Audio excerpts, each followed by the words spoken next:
Hola amigas y amigos, les doy la bienvenida a una emisión más de Perspectivas Históricas, este espacio para la reflexión y el análisis de temáticas actuales, pero desde la perspectiva histórica.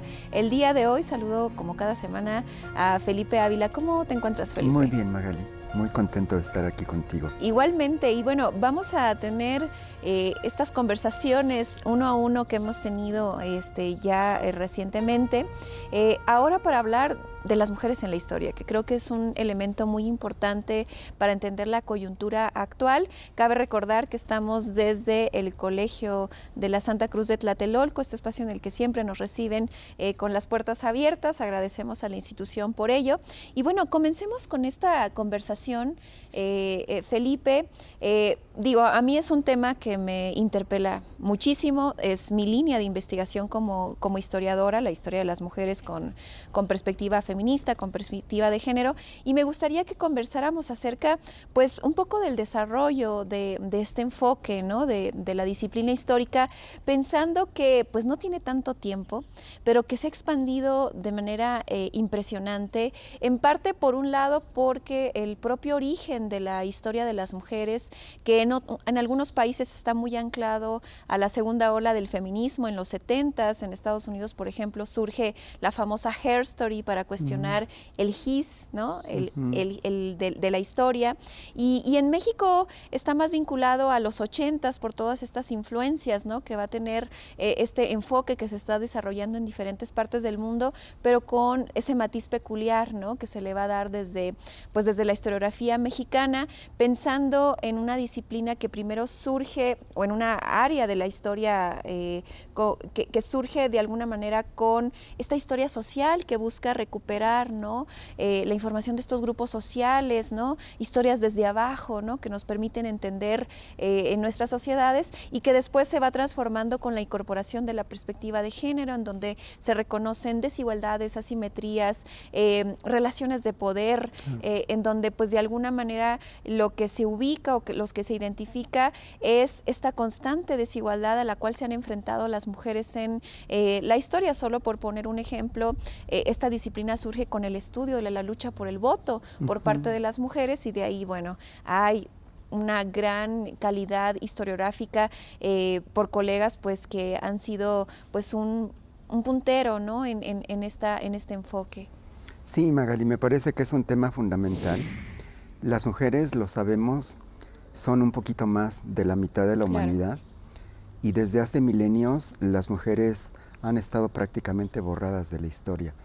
La historia que nosotros conocemos es una historia de hombres fuertes, de hombres poderosos, de hombres que dirigen los destinos de una sociedad y que también han escrito ellos la historia. Si nosotros vemos en los antecedentes más recientes, en donde ha habido importantes avances en el reconocimiento de los derechos y las libertades de muchos grupos sociales, las mujeres han sido las que han sido relegadas hasta el final. Porque mira, las revoluciones contemporáneas, de la época que consideramos contemporánea, la independencia de los Estados Unidos, la Revolución Francesa, las revoluciones del 19, incluso las revoluciones del 20, sí, la mexicana, la bolchevique, la china, la cubana, en realidad, en casi todas ellas, los derechos y las libertades de las mujeres no fueron reconocidos. la Carta de los Derechos del Hombre y el Ciudadano, desde el nombre mismo, sí, claro, está haciendo explícita la exclusión. No se estaban reconociendo los derechos, las libertades del género humano, sino de los hombres. uh-huh. Y esto ha permanecido. El avance en el reconocimiento al derecho al voto, a votar y ser votados, a ocupar puestos públicos, a la educación, a la cultura, a los trabajos en las empresas privadas, casi siempre ha estado dominado por los hombres, ¿no?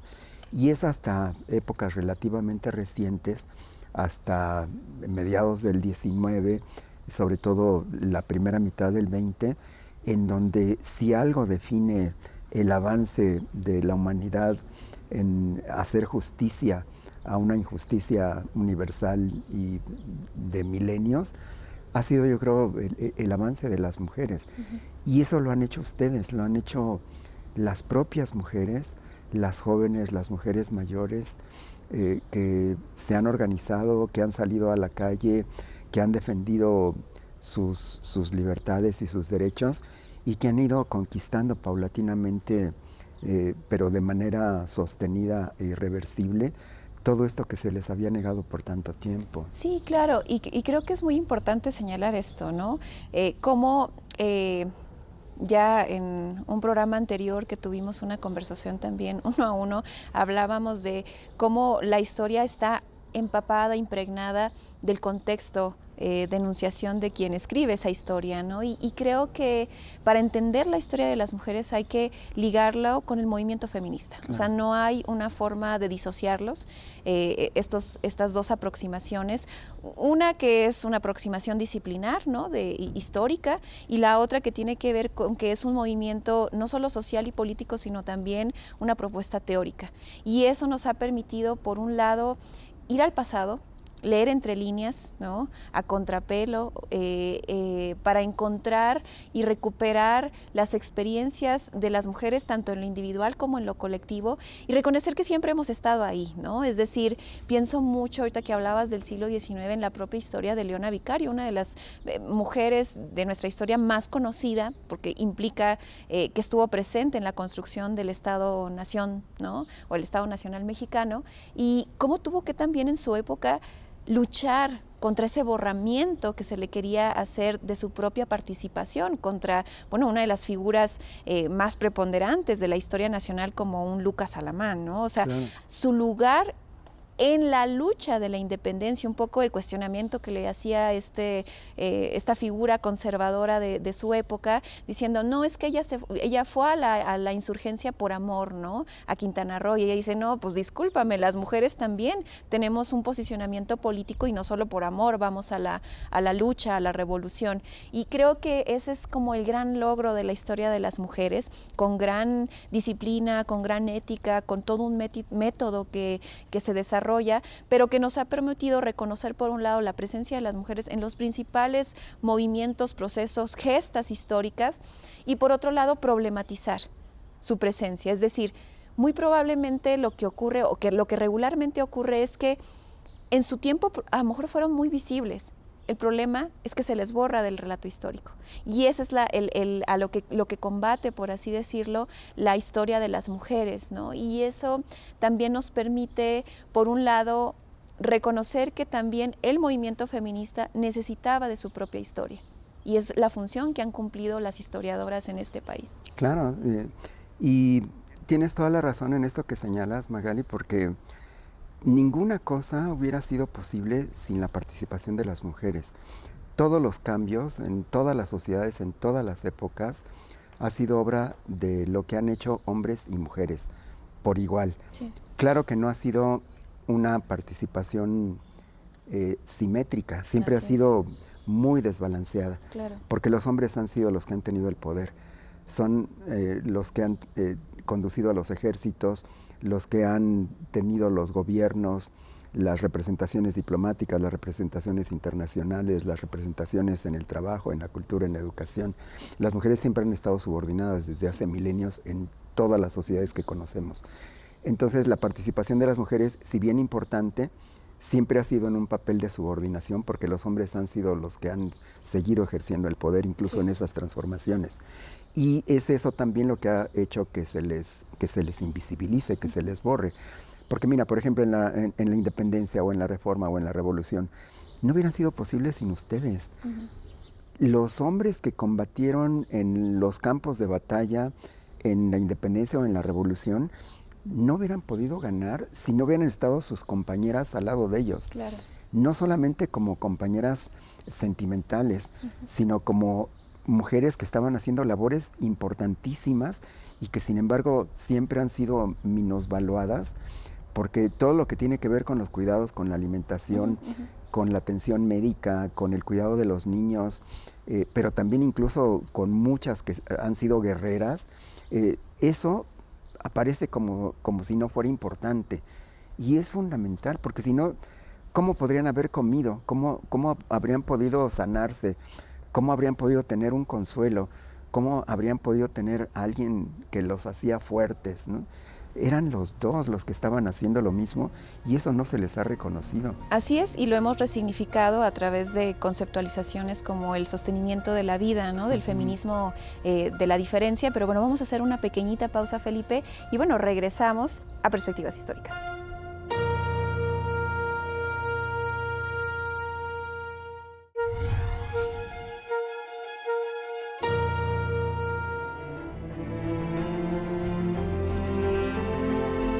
Durante mucho tiempo, la historia de las mujeres se limitó a la biografía de las heroínas, donde se celebraba su sacrificio o por ser la compañera de, pero no se analizaba su papel como sujetos políticos con agenda propia. Un hito para este enfoque tuvo lugar de la mano del movimiento feminista de la década de 1970, así como el surgimiento de la nueva historia social.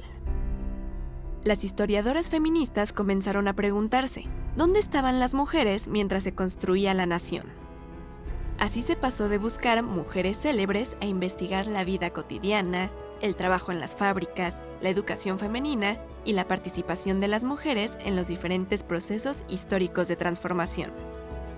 En México, las historiadoras de este enfoque no solo escribieron libros, sino que fundaron instituciones y metodologías que hoy son la base de los estudios de género en el país.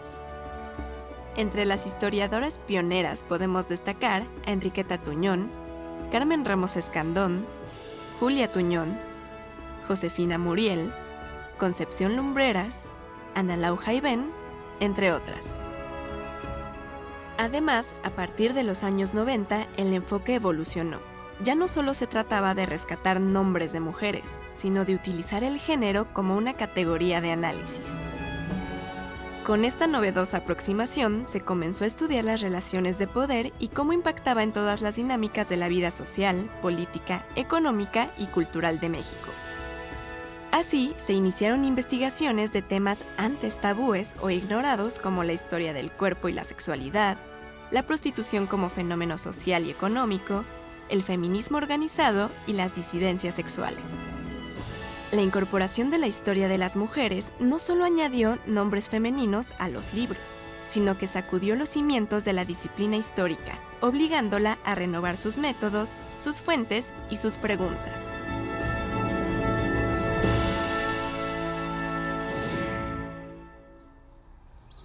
Estamos de regreso, amigas y amigos, a esta plática que estamos teniendo Magali y yo en este hermosísimo lugar en Tlatelolco, en donde estamos conversando acerca de la historia de las mujeres. Magali, tú comentabas hace rato lo difícil que había sido para algunas mujeres importantes como Leona Vicario el que se les reconocieran y cómo tenían que estar luchando contra la corriente y hasta la fecha todavía. Pero creo que las mujeres en las últimas décadas se han hecho más fuertes, más autoconscientes y creo que tienen mucho más claro lo que tienen que hacer. Pero ha sido una historia muy tortuosa, muy complicada. Si nos ponemos a recordar a una mujer maravillosa como Sor Juana, su defensa del derecho de las mujeres a pensar, a escribir, a crear en contra de una sociedad que estaba absolutamente en desacuerdo, pues nos parecen mujeres ejemplares y como ella hay muchísimas. Y sin embargo, creo que sí, pues han sido los últimos 150 años en donde ustedes han tenido mayores avances y conquistas, desde que comenzaron a entrar y a ser reconocidas en la academia, en las escuelas, en las normales, en la educación, en la cultura, en la literatura. Y en el siglo XX también, después de las guerras mundiales, la necesidad que tuvieron de recurrir a la mano de obra femenina para suplir a todos los hombres que estaban en los frentes de batalla matándose, también eso les hizo tener una conciencia mucho mayor. Y desde mediados del siglo pasado, desde el clásico libro de Simone de Beauvoir, de El segundo sexo, creo que lo más importante que ha tenido lugar en estos 80 años ha sido el avance de la revolución de las mujeres. ¿Cómo sitúas tú este proceso?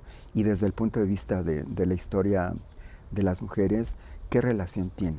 Sí, creo que de nueva cuenta hay que pensar el siglo XX como, yo así lo leo, como el siglo de las mujeres y del siglo del feminismo, ¿no? Del movimiento de mujeres, porque no podemos entenderlo sin ese aporte tan importante de la movilización feminista en el mundo, o sea, no solo estamos anclados a la parte nacional, e incluso con vínculos, con redes, con tejidos, ¿no? Transnacionales y globales entre las propias mujeres, según el caso, y en ese sentido creo que también vale la pena señalar que el papel de las historiadoras que se dedican a la historia de las mujeres ha sido fundamental.